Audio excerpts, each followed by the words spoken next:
condecoración.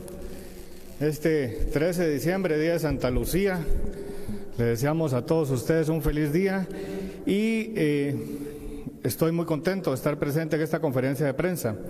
La semana pasada anunciamos con gran orgullo que para noviembre de este año triplicamos la meta de inversión extranjera directa establecida para el presente año, rompiendo además cifras históricas del país. De enero a noviembre se concretaron 3.433.9 millones de dólares que tienen el potencial de generar más de 20,000 empleos directos para los guatemaltecos.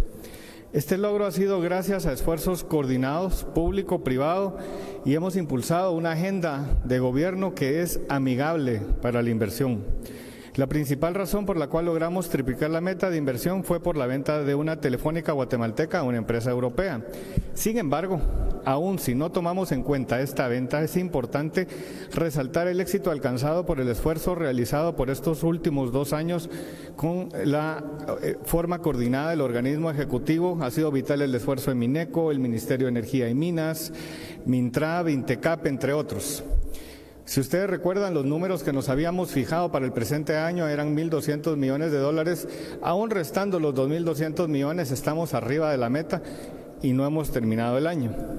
Como punto número 1, les recuerdo que en el año 2013 Guatemala venía cada año con menos inversión extranjera.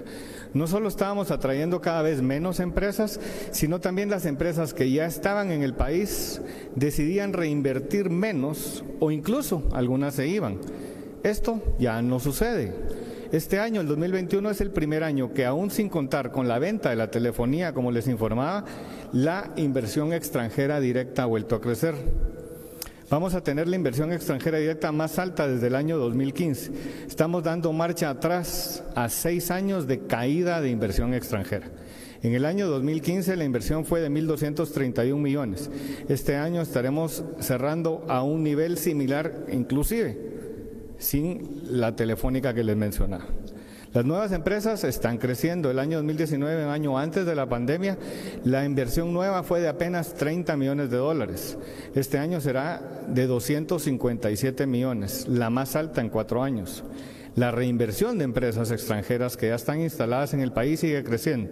De hecho, es la más alta en 15 años, con casi 1.000 millones de dólares de reinversión. Un número extraordinario. Quiero brindar reconocimiento especial al comisionado presidencial para la competitividad, Rolando Páez, quien cumpliendo el mandato del doctor Alejandro Yamatei, implementó una estrategia agresiva de prospección, soft landing y aftercare. Este esfuerzo, aunado al plan de Guatemala no se detiene, el trabajo de los consejeros comerciales y los esfuerzos multisectoriales dieron como resultado este logro para el país. Les voy a desglosar cómo son estos 78 proyectos de inversiones. Tenemos el 1% en servicios, 2% en farmacéuticos, 2% en manufacturas, 2% en sector logístico. Les comento este sector logístico, les había mencionado una empresa que se quiere fincar en Retauleu. Está contratando ya ingenieros graduados de universidades nacionales para que se vayan allá. Tengo un amigo que me dice con cierto orgullo y cierta tristeza que su hijo se va a ir a vivir al interior del país, pero qué bueno que se esté desarrollando a través de estas inversiones el interior de Guatemala. Tenemos en el sector de agroindustria un 4%, comercio 4.4%, vestuario y textiles un 5%, energía 5.7%, alimentos y bebidas 6%, y obviamente pues las telecomunicaciones arriba del 66%. Como le repito, 257.9 millones son nuevas inversiones. Como ministro de Economía reitero mi compromiso de continuar trabajando por la transformación económica del país a través de abordar la atracción de las inversiones, la búsqueda de nuevos mercados, la creación de oportunidades para las MIPYMES, su crecimiento y el de la digitalización. Y hablando de digitalización, les traigo otra buena noticia, que desde el Ministerio de Economía hemos firmado un memorando de entendimiento con Mastercard. Ustedes ya lo pueden ver en las noticias de la Casa Blanca, donde Mastercard y el Ministerio de Economía tienen un memorando firmado, donde vamos a avanzar en la transparencia y la inclusión, la digitalización del país. Esta alianza aborda 3 objetivos clave: explorar soluciones de pago que aumenten la inclusión financiera y la formalización, desarrollar estrategias para que las MIPYME cuenten con ecosistemas de pago y promover la agilización y digitalización de trámites a partir de esta ley que fue aprobada en conjunto con fue aprobada por el organismo legislativo que nosotros desde el organismo ejecutivo estuvimos apoyando. A través de este memorándum nos hemos comprometido a un número 1, apoyo a servicios financieros para la población que no es bancarizada o está subbancarizada en la línea de la Estrategia Nacional Financiera, el ENIF. 2, mecanismos de pago efectivo electrónico. Mastercard apoyará al Ministerio de Economía para implementar pagos electrónicos ante la población. 3, realizaremos un diagnóstico y análisis del ecosistema nacional de pagos para identificar oportunidades en materia de inclusión financiera y modernización. Terminando entonces, les recuerdo que el FMI ha dicho que este año terminaremos arriba del 6%, esperamos el día de mañana, el día miércoles estaremos viendo los nuevos números que el Banco de Guatemala nos va a brindar para ver cómo cerramos este año y yo tengo fe que estaremos arriba del 7%, teniendo un año histórico que no habíamos visto en más de 40 años, mostrando realmente una recuperación en V, y esa es la fuerza y resiliencia de la economía guatemalteca, gracias a ustedes, la población chapina. Muy amables. Gracias, señor ministro. Vamos a comenzar con la ronda de preguntas que tienen nuestros amigos periodistas para usted. Adelante, don Julio. Gracias, muy buenos días, señor ministro. Pregunta Rodrigo Pérez, del Diario de Centroamérica.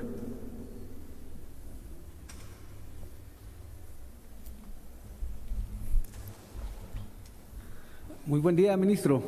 Yo tengo 2 preguntas. Uno es la importancia, digamos, social, si se puede hablar así, del incremento de las inversiones, de la inversión extranjera. Y lo otro es cuáles son las razones de que se haya triplicado la meta. La importancia social de la inversión extranjera es la amplia creación de empleo. Nosotros la semana pasada estuvimos en el interior del país con el viceministro de la MIPYME apoyando a las MIPYMEs nacionales, pero una gran empresa extranjera puede venir de un plumazo a crear 10,000 puestos de trabajo bien remunerados, entonces es importante que sigamos atrayendo esa inversión extranjera. Y las razones por las cuales se triplicaron son varias. Número 1, el trabajo coordinado que estamos haciendo el sector público, el sector privado, la confianza que tienen en el actual gobierno, que es un gobierno pro empresa, la certeza jurídica que hemos estado llevando nosotros para atraer esas empresas y obviamente pues el trabajo y la dedicación de todos los integrantes del Ejecutivo y especialmente en Pronacom, donde les hemos dado esa asistencia para que se puedan venir a fincar a Guatemala y esperamos que el año entrante pues sigan esas metas de crecimiento para el país. Muchas gracias, Rodrigo. Gracias, ministro. Ahora pregunta Manuel García, del diario La Hora. Buenos días, ministro, mucho gusto saludarlo. La consulta va enfocada en el tema de migración. No sé si el Mineco tiene algún plan para poder ayudar a las familias que quedaron con un tipo de deuda por el tema de coyotaje, o cómo se podría apoyar a estas personas, y también tomando en cuenta a los que regresan, si hay algún tipo de ayuda que se les pudiera ofrecer. Bueno, nosotros desde el Ministerio de Economía trabajamos para crear las oportunidades de inversión y que vengan grandes empresas a poder contratar a nuestros connacionales y que no tengan que emigrar. En el tema pues de las deudas no tenemos capacidad dentro de este ministerio, no es el ámbito del ministerio tener financiamiento para pagar algo pues que es a todas luces ilegal, que es el coyotaje, pero sí queremos apoyar a los retornados a capacitarlos en cualquier cosa. Tenemos ya capacitaciones, un convenio con el INTECAP, queremos capacitar dentro del interior del país y gracias al presupuesto aprobado el siguiente año vamos a tener 70 millones de quetzales, no solo para capacitaciones, sino para que tengan un estipendio los jóvenes guatemaltecos, que es el presente de Guatemala. Los niños es el futuro, antes decían los jóvenes es el futuro, los jóvenes ya es la mayoría de Guatemala y desde el Ministerio de Economía el aporte que tenemos nosotros de inversión es para la capacitación de los jóvenes y que puedan obtener ciertas cualidades que buscan, ya sean para poder emprender o para que sean contratados en estas empresas que se están viniendo a fincar al país. Gracias, ministro. Pregunta Marcos Cahuex, de Canal Antiguo. Ministro, buenos días. Si nos pudiera comentar cuáles son las expectativas económicas para el 2022, ya sería el tercer año pues, de la pandemia del COVID-19. ¿Cuáles serán las expectativas? Y la segunda pregunta, pocos días faltan para que el presidente pues, pueda dar a conocer si se incrementa el salario mínimo. ¿Ustedes cómo ven si esto pues, ayudaría a la economía en Guatemala si se llega a incrementar el salario? Gracias. Bueno, las expectativas del 2022, según los mismos datos que mencioné del crecimiento de este año entre el 6 y el 7%, es que el año entrante estaríamos creciendo arriba del 5%. Esperamos que con más inversión podamos mantener este crecimiento durante los próximos años también. En cuanto al salario mínimo, pues es importante decir que la formalización en Guatemala todavía no llega a los niveles que deseamos. Apenas el 20% de los guatemaltecos están en el trabajo formal, que reciben ese aumento, si es que va a haber. Creo yo que esa es una decisión, pues sabemos que es del presidente, pero solamente el 20% de los guatemaltecos reciben ese incremento del salario mínimo, con lo cual quedan en desventaja los que no lo reciben. Lo que queremos nosotros a través del Ministerio de Economía es que vengan empresas a que paguen mucho más que el salario mínimo. Estuvimos con el señor presidente inaugurando un call center acá en la zona 10, se va a inaugurar otro en Quetzaltenango, un edificio nuevo, ya tiene operaciones esta empresa, donde sabemos que los salarios pues están a 2 veces lo que es un salario mínimo. Entonces, en la medida en que nosotros capacitemos, como les decía hace un momento, a nuestros jóvenes, no van a tener que trabajar más que por sus capacidades y van a poder devengar sueldos mayores a los salarios mínimos que existen, que Guatemala pues tiene un salario mínimo, diríamos, promedio en la región, pero hay países en la región centroamericana que lo tienen más bajos y hay países también como Costa Rica que lo tienen mucho más alto, pero eso se debe a la capacitación y a la educación de lo que han tenido los costarricenses, y por eso siempre digo yo que el trabajo, pues así como está sentado don Marcos en una silla de 4 patas, el trabajo nosotros lo debemos de trabajar unidos, sector público, sector privado, academia y la población, las 4 patas para ese desarrollo económico que tanto queremos. Muchas gracias. Muchas gracias a usted, señor ministro. Gracias a los amigos periodistas que han participado. Si usted tiene algo que acotar, pues le escuchamos. Pues muchísimas gracias a todos. Pues les deseé feliz día del periodista a principios de este año, a finales del mes pasado realmente. El día de hoy, no sé si los voy a ver en otra conferencia de prensa, les deseo muy feliz Navidad, venturoso año 2022 y que ustedes sigan creciendo personalmente, profesionalmente, como está creciendo Guatemala económicamente, y que sigamos adelante. Guatemala no se detiene y estamos trabajando para eso. Muchas gracias. Gracias a usted, señor ministro. Le deseamos una feliz jornada y, por supuesto, las fiestas sean agradables y muy especiales. Vamos a invitar ahora a pobladores que acompañan en unos instantes más al señor viceministro de Energía y Minas, Óscar Rafael Pérez, a quien damos la más cordial bienvenida, y por supuesto también a los amigos que le acompañan de el municipio de El Estor, en Izabal. Bienvenido, señor viceministro, le escuchamos. Muchísimas gracias. Estimados amigos de la prensa, muy buenos días una vez más. Es para mí un gusto poder estar acá para informarles sobre la conclusión exitosa del proceso de consulta al pueblo indígena maya quechí de los municipios del Estor y de Panzós, específicamente del área de influencia del proyecto de extracción minera Fénix, que se llevó a cabo o que se finalizó la madrugada del viernes 10 de diciembre de este año. En un momento me acompañarán miembros de los consejos de comunidades maya quechí, El Estor, Izabal, y del Consejo de Comunidades Maya quechí, Panzós, Alta Verapaz, que son las entidades representativas del pueblo, de ese pueblo indígena en los municipios mencionados. Mientras nos acompañan, vamos a iniciar con la presentación, por favor.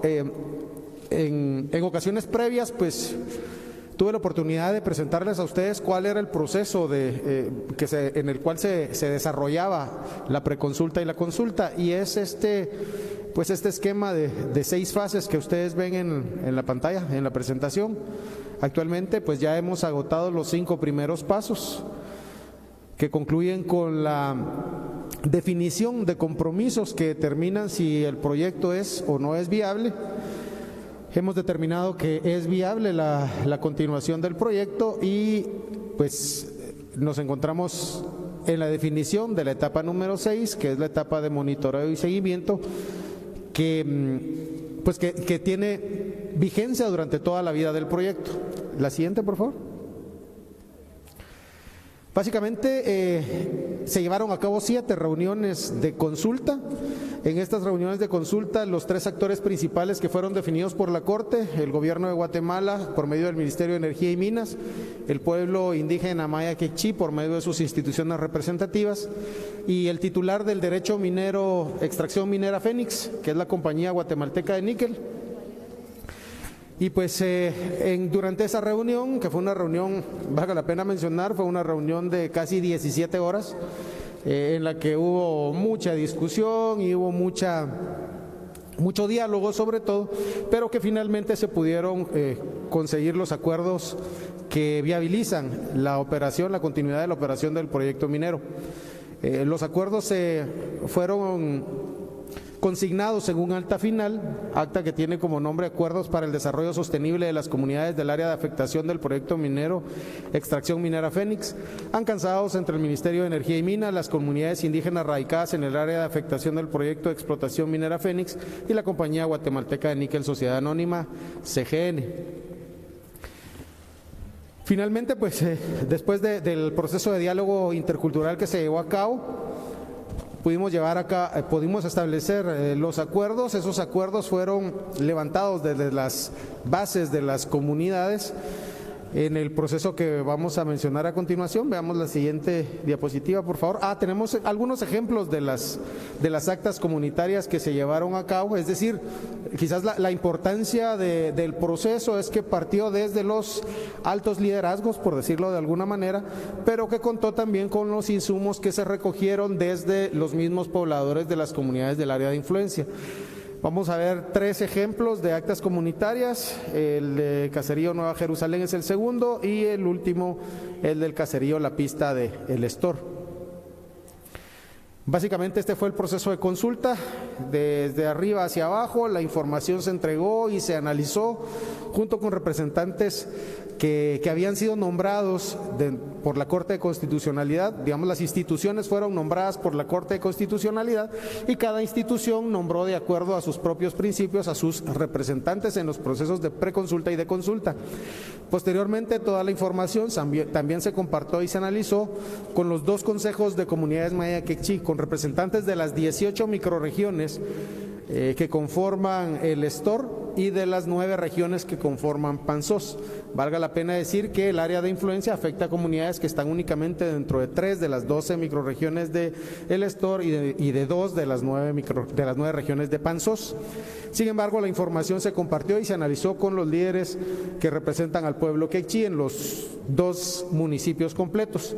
Posteriormente sí se redujo, digamos, a los líderes de las comunidades que específicamente están dentro del área de influencia. Se hizo la convocatoria a 53 comunidades, participaron 52 de ellas y posteriormente los líderes realizaron asambleas comunitarias con sus bases para poder analizar la información y para recoger también los posibles impactos y los posibles acuerdos que podían viabilizar el proyecto.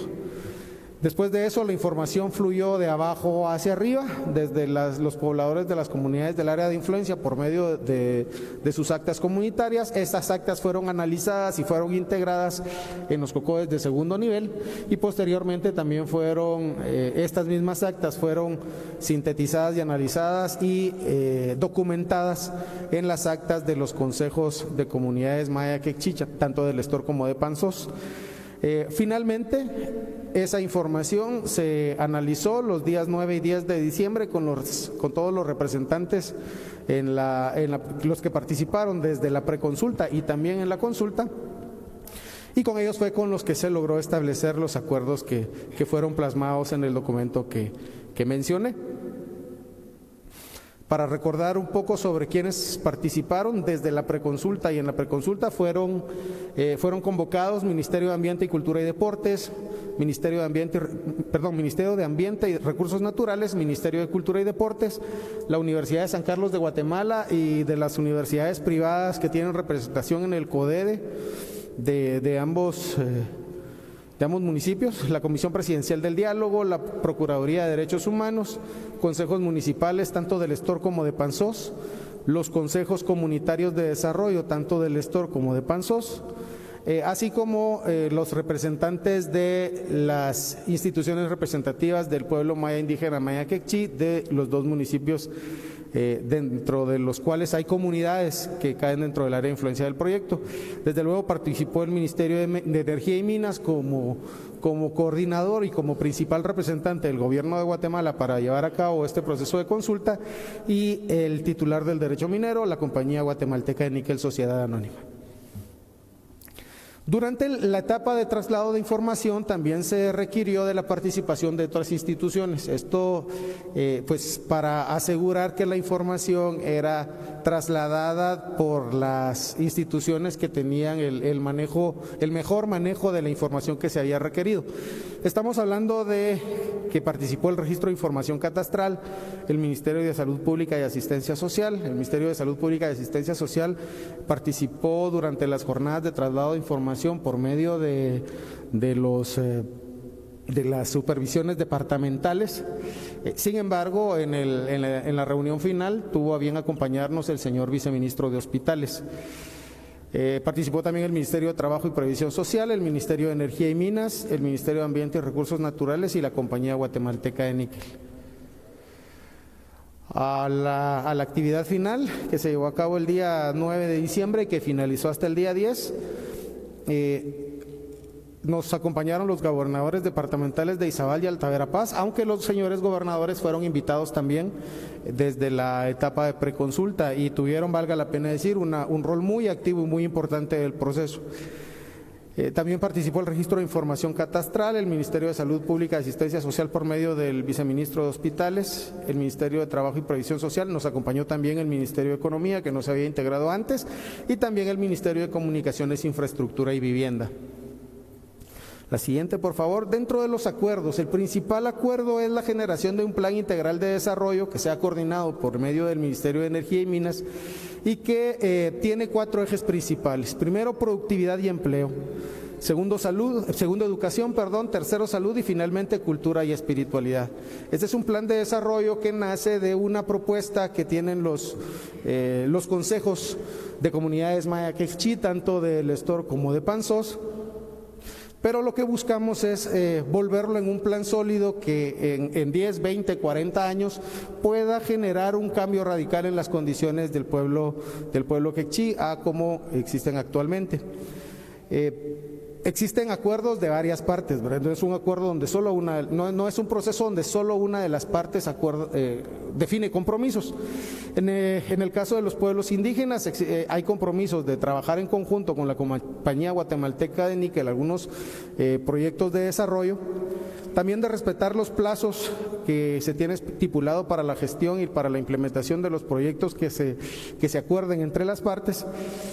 También está el compromiso de participar en las jornadas de reforestación que se definan en el área, y esto es en seguimiento a los temas de protección y mejoramiento del medio ambiente, así como en su contribución en la difusión de medidas informativas o de concientización que puedan derivar del comité de seguimiento. Algo muy importante es que dentro de los acuerdos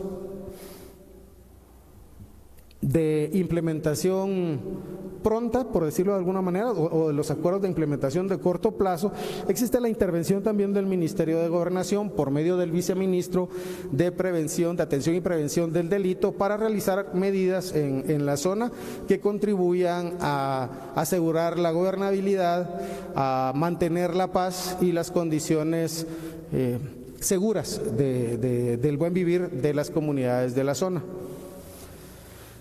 Por su parte, la compañía guatemalteca de níquel se comprometió a dar continuidad al programa de capacitación y educación que tiene actualmente con los colaboradores, a mantener programas de desarrollo local incluyente, y esto focalizado en el rol de la mujer dentro de la industria minera a solicitud de los mismos pobladores de la zona.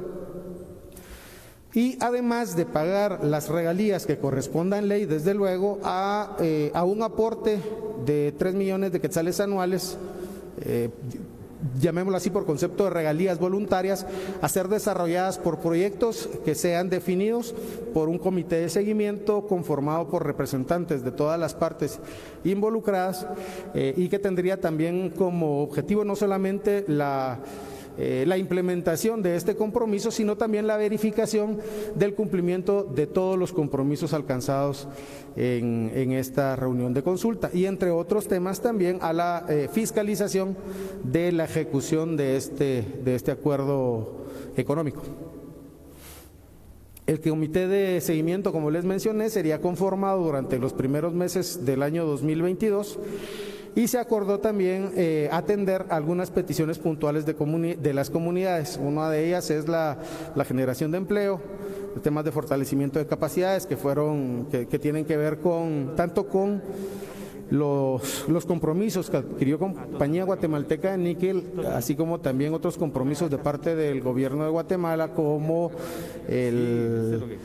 la presencia de INTECAP en el lugar.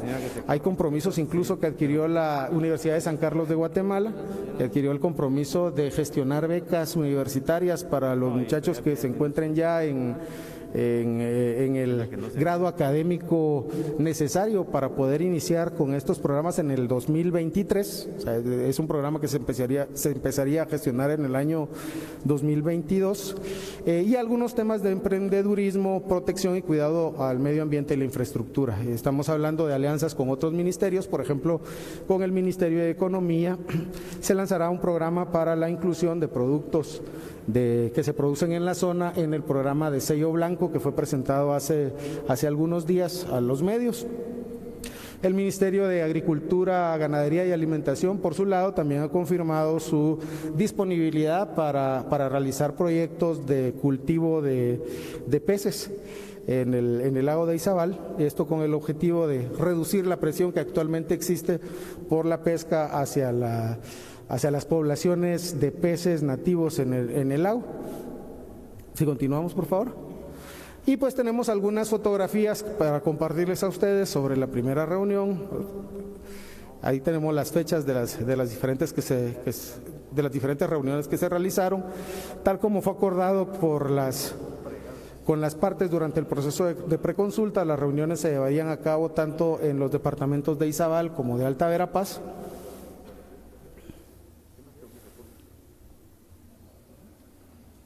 Y ahí tenemos la firma de los acuerdos finales el día 10 de diciembre en la 7ª reunión de consulta, junto con algunas fotografías adicionales del proceso que se llevó a cabo esa jornada durante todo el día del jueves 9 hasta las 2 de la mañana del viernes 10. ¿Cuáles son los pasos a seguir entonces? La Corte de Constitucionalidad, me voy a permitir leer este párrafo, que es una transcripción literal de lo que dice la sentencia de amparo. Dice: finalizado el proceso de consultas y los resultados de este determinan que podrá continuarse con la actividad de explotación minera, el Ministerio de Energía y Minas, dentro del plazo de 15 días, deberá dictar todas las resoluciones que sean necesarias para lograr que la efectividad de los acuerdos a los cuales pudiera haber arribado las partes en el proceso consultivo. En este caso, como les mencioné al principio de mi presentación, el proceso de consulta ha dado como resultado que sí puede continuarse con la actividad de explotación minera siempre y cuando se cumplan con los compromisos establecidos en el acta final de la consulta, y en tal caso, en este momento lo que corresponde es que el Ministerio de Energía y Minas dicte las resoluciones para asegurar que el proyecto pueda reactivar sus operaciones en cumplimiento de los acuerdos a los cuales se arribó. Esta sería mi presentación, así que muchas gracias, y yo quedo a disposición de las dudas que ustedes puedan manifestar. Muchas gracias al señor viceministro de Energía y Minas, Óscar Rafael Pérez, también a los pobladores de El Estor y de Panzós que le acompañan en esta conferencia de prensa. Damos paso, claro, a las preguntas que tienen nuestros amigos periodistas. Don Julio. Muchas gracias, señor viceministro, a todos los que lo acompañan. Pregunta Marcos Cahuex, de Canal Antigua. Viceministro, buenos días. ¿Qué sucederá si en dado caso no se llegan a cumplir los acuerdos que ustedes llegaron en este fin de semana? Muchas gracias. En tal caso no hubiera cumplimiento de algunos de los acuerdos. Hay una cláusula dentro del mismo documento que se firmó que a la parte que no haya cumplido se establecerá dentro del mismo comité un tiempo prudencial para que pueda realizar o para que pueda cumplir con el acuerdo que por alguna razón no haya cumplido. Y si no, en el caso de la compañía guatemalteca de níquel, si uno de los acuerdos no se cumple, pues se podría iniciar el proceso administrativo para activar la suspensión de la licencia en tanto no se cumpla el acuerdo que no se haya cumplido. Gracias, señor viceministro. Pregunta Rodrigo Pérez, del Diario de Centroamérica.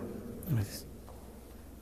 Muy buenos días, viceministro. A mí me gustaría preguntarle a algunos de los líderes que lo acompañan. La pregunta es, primero, tal vez si se puede poner algún líder ahí y me da su nombre y se identifica por cuestiones de identificación.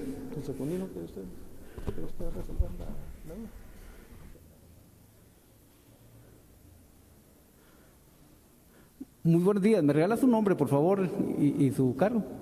Mi nombre es Secundino Coy Chiquín, cargador principal del Consejo de Comunidades Indígenas Maya Archi del Estor y Sabana. Claro que sí. Tengo 4 preguntas para usted. La primera sería, ¿cómo ven ustedes como pueblos indígenas el proceso de consulta que ya finalizó? Se hizo valer nuestros derechos como pueblos indígenas. Como pueblos indígenas tuvimos la participación como actores principales de este proceso de consulta que finalizó el día 9 y 10 de este mes. Claro que sí. ¿Cuál fue la participación de los consejos en este proceso de consulta? ¿Perdón? ¿Cuál fue la participación de los consejos en este proceso de consulta? La participación del Consejo de Comunidades Indígenas, nosotros tuvimos la oportunidad de planificar en la etapa de preconsulta, donde nosotros también exigimos como pueblos indígenas información a la empresa minera CGN, como también del Estado con el Ministerio de Energía y Minas, para poder trasladar la información a nuestros hermanos Archi en el área de influencia del Estor Izabal y Panzós Alta Verapaz. ¿Cómo están ustedes organizados? ¿Cómo se organizan los consejos ahí en el Estor? El Estor está dividido en 12 microrregiones. Y cada microrregión se hace una asamblea donde se elige a un titular y a un suplente, la cual conformamos el municipio del Estor Izabal con 12 titulares y 12 suplentes, que son 24 personas los que participamos en el Consejo de Comunidades Indígenas Maya Archi.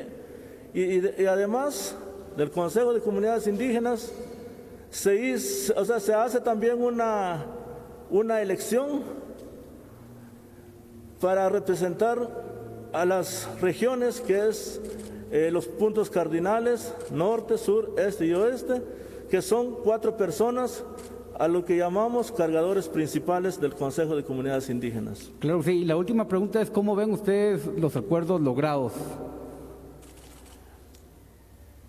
Es un esfuerzo y es la visión también como pueblo indígena, porque en muchos años atrás se ha violentado los derechos de los pueblos indígenas, pero en este proceso de consulta se dio la oportunidad donde se hizo valer los derechos de los pueblos indígenas en participar en una consulta como lo reza el convenio 169 de la OIT, que deben ser consultados los pueblos indígenas.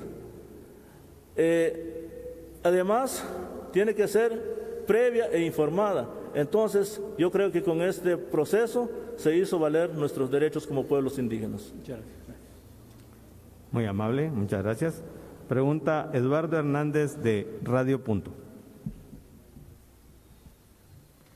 Buenos días. Comprendo que llegaron a los acuerdos como gobernabilidad, salud, recursos naturales, minería, certeza jurídica, entre otros. Pero quisiera que me dieran tanto declaraciones como por parte del Ministerio y por parte de ustedes como comunidades de Izabal.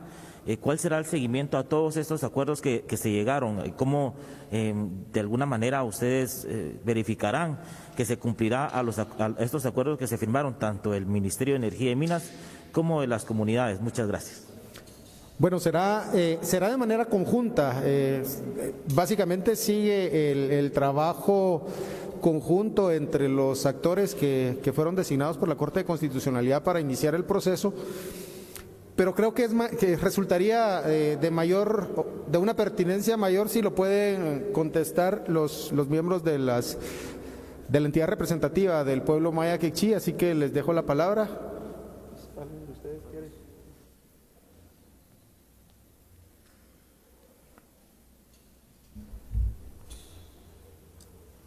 Su nombre y su cargo, si fuera tan fino.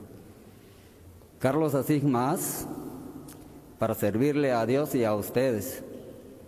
Vengo de Caserío Xucup, del municipio de Panzós, departamento de Alta Verapaz. Soy cargador principal del Consejo de Comunidades Indígenas Maya Quechí de Panzós. Ustedes como comunidades, ¿cómo le darán seguimiento a esos acuerdos que firmaron con Energía y Minas?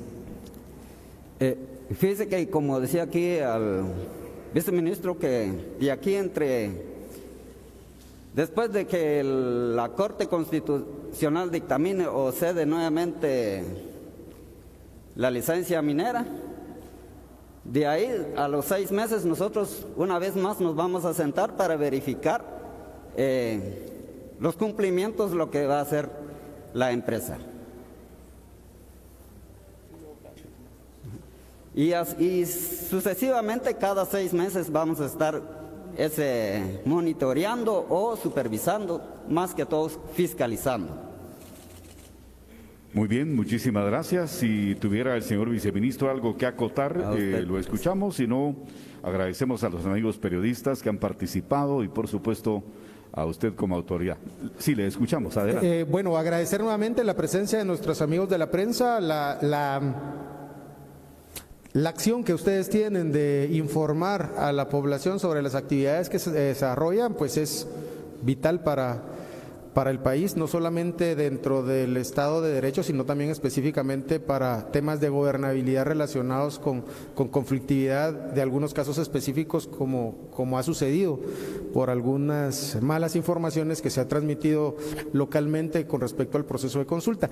Y yo quisiera aprovechar el momento para hacer un reconocimiento a las autoridades de los 2 consejos de comunidades indígenas Maya Quechí, tanto del Estor como de Panzós, porque, vean, aunque no fue un proceso fácil, no fue un proceso en el que todos estuviéramos de acuerdo desde el principio,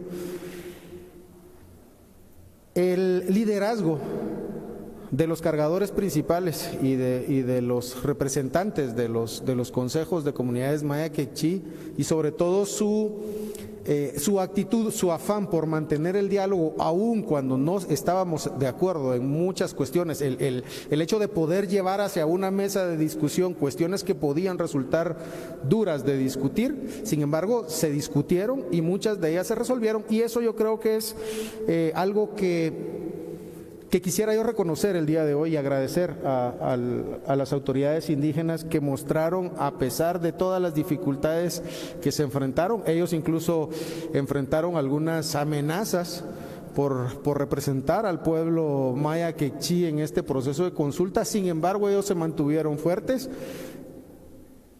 y mantuvieron su posición, es decir, no hubo que lo percibiera el Ministerio de Energía y Minas, no hubo una inclinación ni hacia una ni hacia otra parte, sino que ellos mantuvieron siempre la postura en defensa del pueblo que representan. Así que muchas gracias a ustedes de verdad, y gracias a los señores de la prensa por cubrir y por por mencionar y por hacer relevante el rol de los representantes de los pueblos indígenas. Sírvase disculpar, señor viceministro. Hay una pregunta de parte de Ángel Vázquez de Nuevo Mundo Radio TV. Con gusto. Buenos días, viceministro. Una pregunta, luego de todo este proceso que se llevó a cabo, ¿cuándo va a iniciar operaciones la minera o si todavía ustedes tienen un plazo de algunos días para realizar algún proceso, por favor? Sí, el Ministerio de Energía y Minas debe realizar dentro de 15 días hábiles las resoluciones que se consideren necesarias para poder reactivar el proceso, el proyecto minero.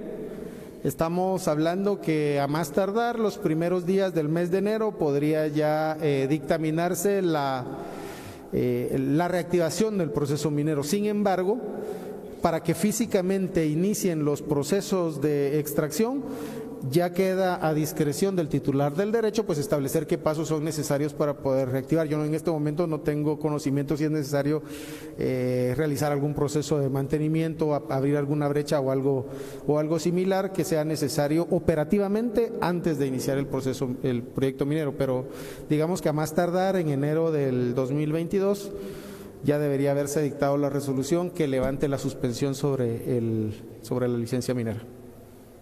Muchas gracias, señor viceministro Óscar Rafael Pérez, del Ministerio de Energía y Minas, y también a los pobladores de Panzós, de Alta Verapaz y del Estor en Izabal, por su presencia en esta conferencia de prensa. Les deseamos un feliz retorno a casa y una feliz jornada, señor viceministro. Vamos a hacer un pequeño compás de espera para recibir a continuación al licenciado Bernardo Molina. Él es representante del Ministerio de Salud Pública y Asistencia Social y también representante del Programa de Seguridad Alimentaria y Nutricional de este ministerio. Nos viene a platicar acerca de las acciones de la ventana de los 1000 días. Bienvenido, señor representante del Ministerio de Salud Pública, Bernardo Molina. Muchas gracias. En nombre del Ministerio de Salud Pública, muy buenos días. En este caso les voy a hablar sobre las vitaminas y minerales espolvoreadas que se distribuye a través de los diferentes centros de salud a todos los niños que están comprendidos entre los 6 a 59 meses de edad. La entrega de vitaminas espolvoreadas es una de las estrategias que el Ministerio impulsa y proporciona para fortalecer la salud de las niñas y niños.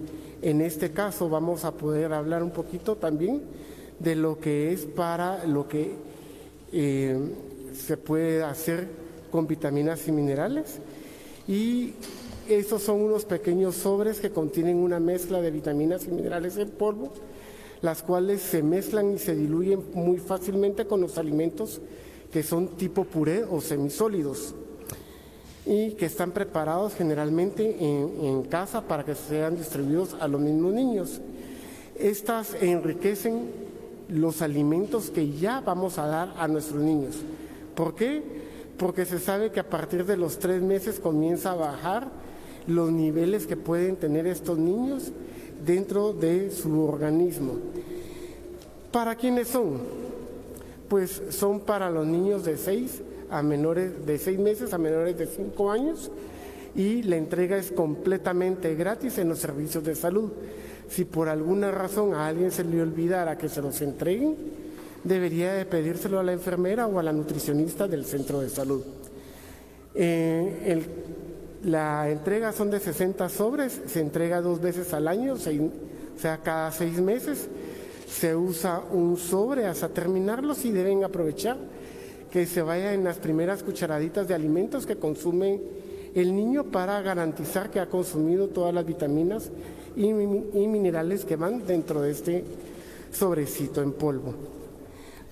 Ok, entre las principales funciones que les puedo decir para qué sirven las vitaminas y minerales es que previenen la anemia.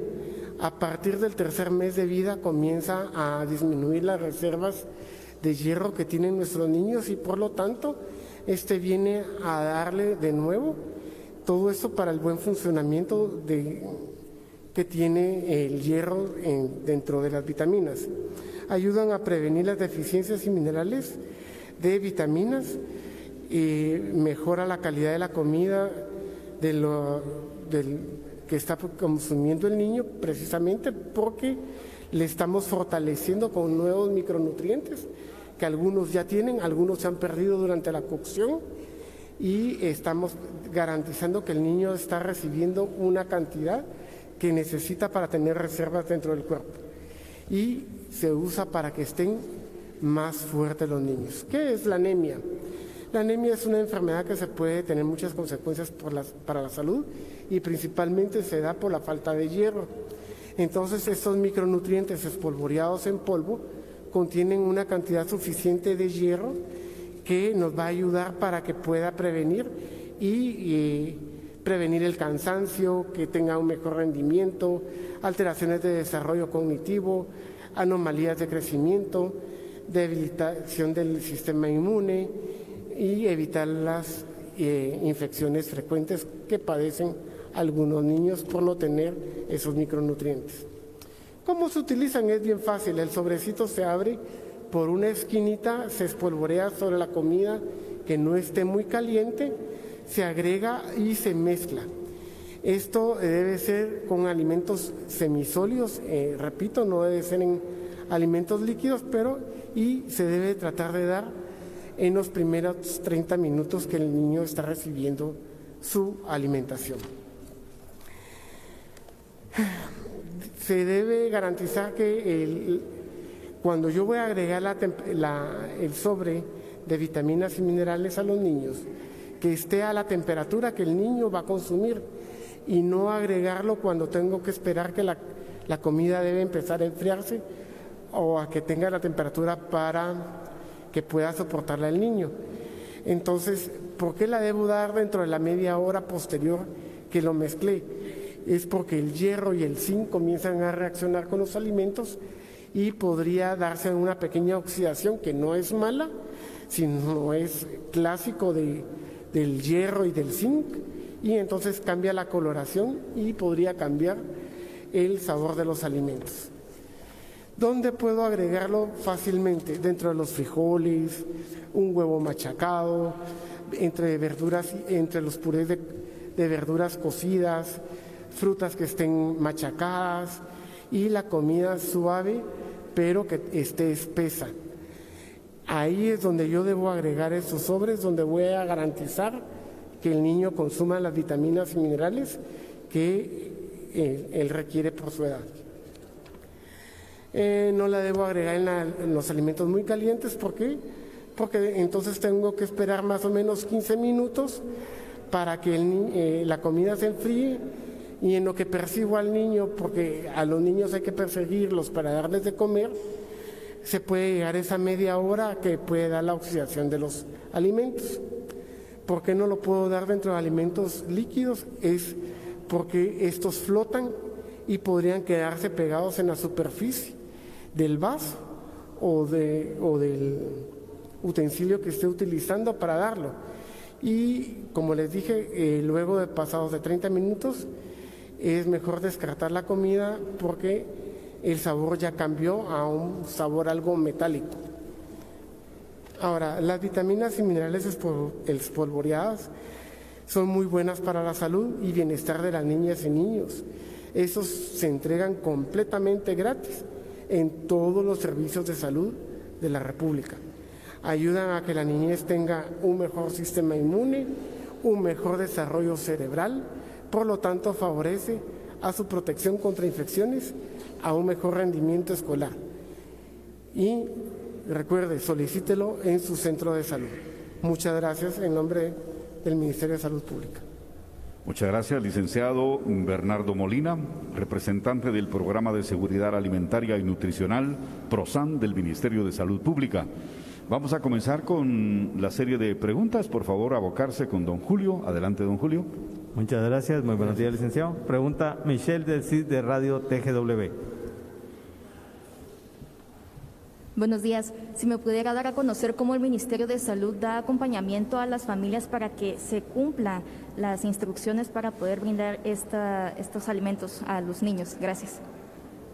La distribución se hace a través de planta central y cada área de salud lo solicita para tener listo y ellos lo distribuyen a los diferentes centros de salud que tienen a su cargo. Allí la nutricionista es la que se encarga de distribuirlos, o la enfermera en caso de no contar con un nutricionista dentro de esta área. Y ahí también se da capacitación a las madres para que puedan hacer la mezcla que les estaba explicando hace un ratito, y se trata de que esto sea comprendido por la madre para que no se pierda el valor que tienen esos micronutrientes en el sobre. Gracias, estimado licenciado. Ahora pregunta Rodrigo Pérez del Diario de Centroamérica.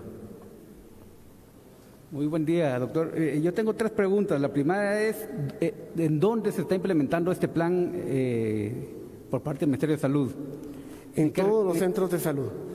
¿En todo el país? Sí, eso desde el año 2010 se distribuyen en todo. Comenzó como prueba piloto en el departamento de Alta Verapaz y luego se expandió hacia todos los departamentos de la República. ¿Se prioriza, digamos, algún perfil de niños a los que va dirigido? No, porque esto es para, mire, ya después de nacido un niño, ha sido demostrado que las reservas nutricionales de algunas vitaminas y minerales empieza a bajar a partir de los 3 meses. Entonces, como hasta los 6 meses se garantiza que usted tenga una lactancia materna exclusiva, y es donde deja de percibir realmente estos micronutrientes, es donde se aconseja que a los 6 meses tengan su primera dosis, y esa es distribución gratuita en todos los centros de salud. Y la última pregunta es si tuviera el dato o una estimación de cuántos niños han sido beneficiados por este programa durante este año. Sí tengo el dato, pero fíjese que, miren, más o menos se han dado 76.908 sobrecitos en lo que va del año. Ajá. ¿Y ese sobre por niño? No, por niño se dan 60 sobres al año. O sea, no se puede decir cuántos niños, solo la cantidad de sobres. Sí, es que la pregunta ya no compete a mi área realmente. Ya. Muchísimas gracias. Muchas gracias a los amigos periodistas que han participado en esta conferencia de prensa que nos ha dado el licenciado Bernardo Molina. A quien le agradecemos su presencia. Si tuviera algo que acotar, señor licenciado. No, solamente gracias y me vuelvo a repetir mi agradecimiento por esta invitación. Muy amable a usted por asistir. Vamos ahora a recibir a la representante del Hospital Roosevelt, doctora Lourdes Santizo, que nos viene a platicar acerca de la prevención que debemos tener como padres de familia, como miembros de una familia que tiene niños pequeños, sobre las quemaduras en esta temporada. Le escuchamos. Muy buenos días a todos. Yo vengo en nombre del Hospital Roosevelt, donde existe la unidad de quemaduras pediátricas, que es el primer centro de referencia de quemaduras en el país para niños. Y pues esta época de fin de año nosotros siempre tenemos un incremento de las lesiones por quemaduras, que es un evento traumático que se aumenta bastante en esta época. 2/3 de las quemaduras que ingresan al hospital son de niños menores de 14 años. Esto quiere decir que la mayor población que se consulta en nuestros hospitales son menores de edad. Por eso es de que tenemos que trabajar más en la prevención a nivel familiar. El 70% aproximadamente de las quemaduras en los niños ocurren por líquidos calientes, incluso en esta época. Yo sé que los juegos pirotécnicos tienen un incremento casi del 100% en esta época en comparación con el resto del año. Sin embargo, en nuestras estadísticas anuales no son la primera causa. La primera causa siguen siendo las quemaduras por líquidos calientes, las cuales deben de tratarse con mucho énfasis porque en esta época de fin de año se cocina mucho, hay muchas ollas con tamales, con ponche y con mucha comida caliente y hay muchos descuidos en el hogar y la mayoría de lesiones ocurren en el hogar.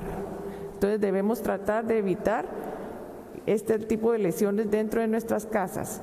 ¿Qué medidas de prevención podemos tomar para evitar quemaduras por líquidos calientes?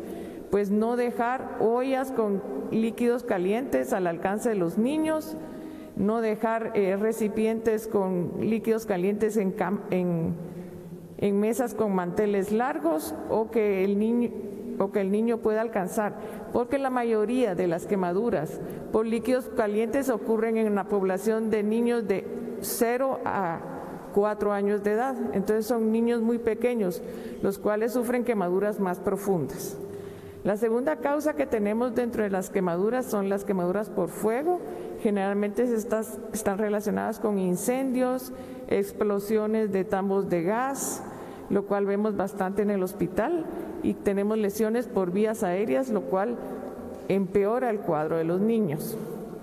La tercera causa en nuestra estadística anual son las quemaduras eléctricas, que en algunos años compiten con las quemaduras por fuegos pirotécnicos por el tercer lugar. Sin embargo, en este año hemos recibido 6 casos seguidos en las últimas 6 semanas de quemaduras eléctricas por contacto de niños con cables de alta tensión. Entonces, se les pide a los padres de familia que tengan mucho cuidado para evitar que los niños se suban a las terrazas y toquen cables de tensión, porque es una quemadura muy profunda y de mucha gravedad. Los juegos pirotécnicos también producen quemaduras bastante profundas. Hemos tenido niños con explosiones de morteros, hubo una en el San Juan de Dios que hubo hasta necesidad de amputación. Nosotros también hemos tenido niños con lesiones con amputación en el Hospital Roosevelt. Entonces son lesiones que truncan prácticamente el futuro de un niño. El 90% de las quemaduras son prevenibles. Eso quiere decir que los padres de familia tienen que estar pendientes de los cuidados de los niños. No hay juego pirotécnico seguro, ninguno, ni siquiera las estrellitas. Pueden haber lesiones corneales, puede una ropa inflamable prender fuego. Hay muchas lesiones por juegos pirotécnicos que se consideran seguros. No hay fuego pirotécnico seguro. La mayor seguridad es no darle a un niño un juego pirotécnico. Se puede conseguir un juego o una alegría y no necesariamente a través de un juego pirotécnico. Incluso los juegos pirotécnicos chinos, que son de exhibición, también tienen que manipularse con mucho cuidado, porque muchas veces las cajas se voltean y caen y los juegos pirotécnicos, en vez de subir hacia arriba, salen hacia abajo y lesionan a muchas personas. Así que repito, por una Navidad segura, evitemos líquidos calientes en el hogar, mantengamos a los niños lejos de la cocina y de los lugares donde se manipula líquidos, tengamos cuidado con nuestros tambos de gas, revisemos, no dejemos candelas cerca de las camas de los niños, evitemos que los niños suban a las terrazas a jugar donde puedan haber cables de alta tensión y no démosle a los niños juegos pirotécnicos. Los adultos deberían usarlos e incluso ellos también pueden quemarse. Eso es todo, gracias. Muchas gracias, doctora Lourdes Santizo, de Prevención de Quemaduras por Temporada del Hospital Roosevelt. Tenemos algunas consultas de nuestros amigos periodistas para usted, así que rogamos por favor a don Julio comenzar. Doctora, muy buenos días, gracias por su asistencia. Pregunta Eduardo Hernández de Radio Punto. Sí. Muy buenos días. Bueno, en esta época de fin de año lo más común son las quemaduras por juegos pirotécnicos.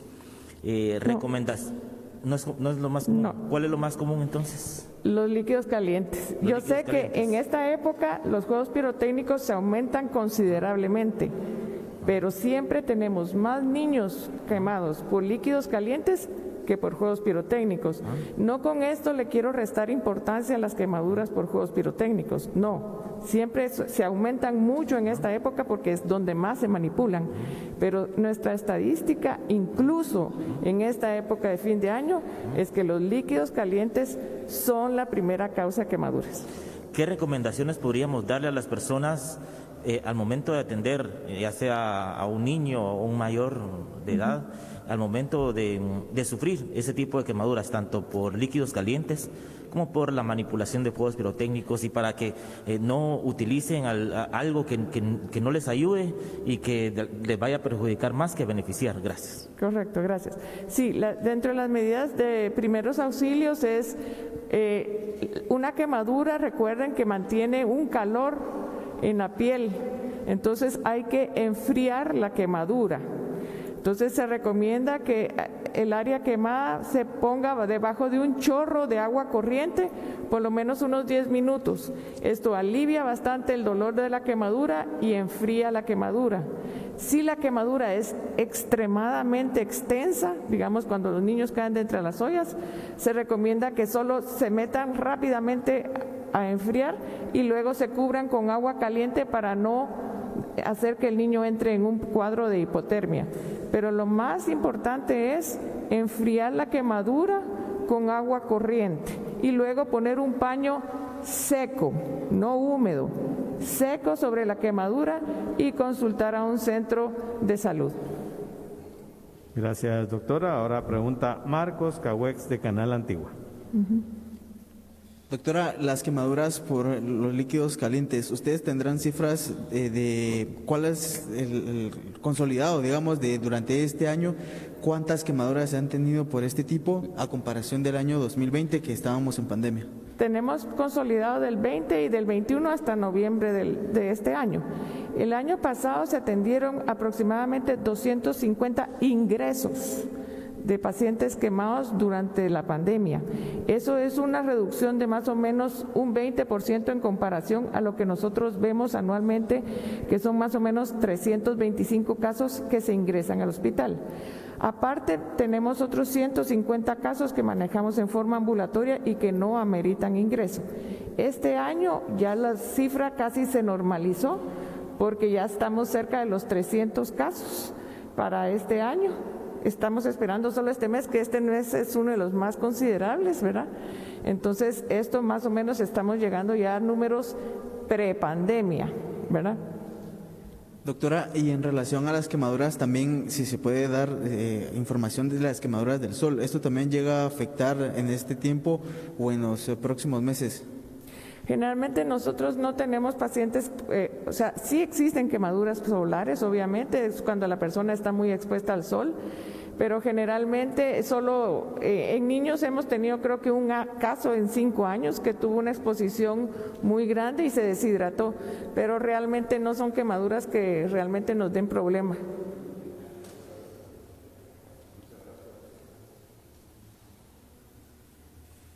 Creo que no hay más preguntas y le agradecemos, doctora, su explicación. Si usted tiene algo más que aportar, pues le escuchamos. Solamente quiero decirles a todos los padres de familia que esperamos que tengan una Navidad segura y que cuiden a sus niños en esta época, que es una época de alegría, pero también que es una época peligrosa si no cuidamos nuestro entorno familiar. Gracias. Fue la doctora Lourdes Santizo del Hospital Roosevelt de la Unidad de Prevención de Quemaduras por Temporada. Muchísimas gracias por su asistencia, amables amigos periodistas, por su cobertura. Les estamos agradecidos en este día de Santa Lucía y les deseamos a ustedes una feliz jornada. Muchas gracias por habernos acompañado también a nuestros amigos televidentes y visitantes de las páginas interactivas de guatemala.gov.gt. Buen día.